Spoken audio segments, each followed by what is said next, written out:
नमस्कार विद्यार्थी मित्रांनो, मी रवींद्र अगवणे. यापूर्वीच्या वर्ग समीकरणे या गणित 1 मध्ये आपण वर्ग समीकरण सोडवण्याच्या विविध पद्धती पाहिल्या. त्यामध्ये अवयव पद्धत असेल, पूर्ण वर्ग पद्धत असेल, सूत्र पद्धत असेल आणि त्यावरून मग आपण उकल काढली. प्रत्येक समीकरणाची उकल काढली आणि उकल मग आपण फायनलाइज. त्यानंतर आज आपल्याला जे वर्ग समीकरणे आपल्या डोळ्यासमोर आहेत, फॉर एक्झाम्पल x वर्ग अधिक 7x वजा 1 बरोबर 0. दुसरा आहे 2y चा वर्ग वजा 7y अधिक 2 बरोबर 0. याला आपल्याला न सोडवता याची उकल कशी असेल, याचे जे मूळ आहेत, उकल मीन्स याचे जे दोन मूळ आपल्याला मिळतात, अल्फा आणि बीटा, हे दोन मूळ यांचं स्वरूप कसं असेल हे न सोडवता, कोणत्याही पद्धतीने न सोडवता आपल्याला त्यांच्या मुळाचं स्वरूप आज ठरवायचं आहे. आजच्या व्हिडिओमध्ये आपण वर्ग समीकरणाच्या मुळांचे स्वरूप हे पाहायचे आहे आणि त्यासाठी एक नवीन कन्सेप्ट आपल्याला आज तो पाहायचा आहे, तो म्हणजे विवेचक. हे जे वर्ग समीकरणाचं सामान्य रूप आहे ax वर्ग अधिक bf अधिक c बरोबर 0, हे जे वर्ग समीकरणाचं सामान्य रूप आहे, या वर्ग समीकरणाच्या सामान्य रूपामध्ये विवेचकाची किंमत आहे b वर्ग वजा 4ac. आता फॉर एक्झाम्पल आपण पहिले एक उदाहरण पाहू आणि मग थोडंसं स्वरूपाविषयी बोलू. तर आपल्या डोळ्यासमोर एक उदाहरण आहे x वर्ग अधिक 7x वजा 1 बरोबर 0. या समीकरणाला आपण सामान्य रूपाशी तुलना करू. ax वर्ग अधिक bx अधिक c बरोबर 0. तुलना करताना a ची किंमत येईल आपली 1, b ची किंमत येईल 7 आणि c ची किंमत येईल वजा 1.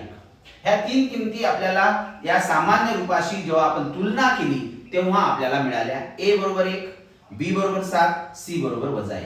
आता जे आपल्याला विवेचकाचं सूत्र आहे b वर्ग वजा 4ac, विवेचकाची किंमत आपल्याला काढायची आहे. त्याचं जे सूत्र आहे b वर्ग वजा 4ac, हे लिहिलं. आपण b ची किंमत ठेवली 7 चा वर्ग वजा 4 कंसात a ची किंमत गुणिला c ची किंमत.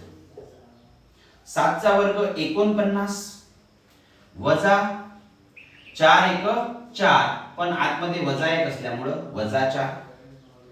49 हा वजा आणि हा वजा गुणाकार अधिक होईल 4 आणि 49 अधिक 4 बरोबर 53. ही झाली या विवेचकाची किंमत. ही या किमतीवरून, विवेचकाच्या आलेल्या किमतीवरून आपल्याला मुळांचं स्वरूप ठरवता येते. ही आलेली विवेचकाची जी किंमत आहे ही शून्यापेक्षा मोठी आहे का, ही शून्यापेक्षा लहान आहे का आणि ही शून्य आहे का, या तीन बाबीवर मुळांचं स्वरूप अवलंबून आहे. तर ही आलेली विवेचकाची किंमत जर शून्यापेक्षा मोठी असेल तर मुळाचं स्वरूप हे असमान वास्तव संख्या असेल. असमान वास्तव संख्या. जर आलेली ही विवेचकाची किंमत शून्य असेल तर मुळाचं स्वरूप असेल समान वास्तव संख्या. समान वास्तव संख्या. आणि विवेचकाची किंमत ही जर शून्यापेक्षा लहान असेल तर वास्तव संख्या असणार नाहीत. मूळ हे वास्तव संख्या असणार नाहीत.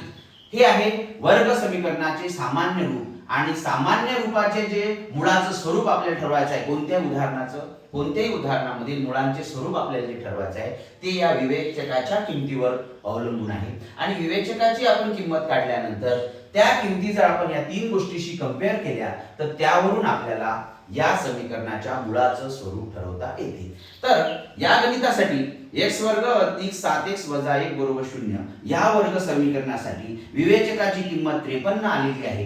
ही 53 किंमत अर्थातच शून्यपेक्षा मोठी आहे. त्यामुळं या गणितासाठी मुळांचे स्वरूप हे असमान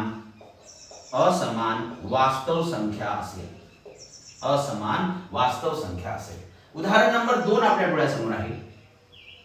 2y चा वर्ग वजा 7y अधिक 2 बरोबर 0.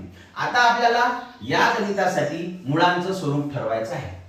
2y चा वर्ग वजा 7y अधिक 1. पुन्हा सामान्य रूप जे वर्ग समीकरणाचं आहे याच्याशी आपण तुलना करू. ax वर्ग अधिक bx अधिक c बरोबर 0. a ची किंमत येईल 2 तुलना केल्यावर, b ची किंमत येईल -7 आणि c ची किंमत येईल 2. सूत्र लिहू आपण विवेचकाचं.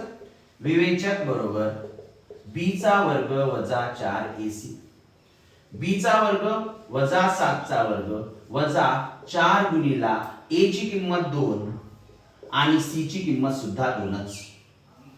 वजा 7 चा वर्ग होईल 49 वजा 4 दुनी 8, 8 दुनी 16, 49 वजा 16, 9 मधून 6 गेले 3 आणि 4 मधून 1 गेला 3, 33. विवेचकाची किंमत आली 33, जी पुन्हा शून्यापेक्षा मोठी आहे.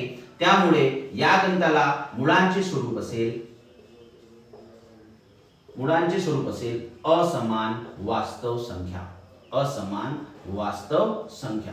असे जर आपण गणित करत असताना ही किंमत जर 0 आली तर त्या गणिताच्या साठी मुळांचं स्वरूप असेल समान वास्तव संख्या. आणि ही किंमत जर ऋण आली म्हणजे शून्यापेक्षा कमी आली तर त्या उदाहरणासाठी मुळांचं स्वरूप असेल वास्तव संख्या असणार नाही. धन्यवाद मित्रांनो.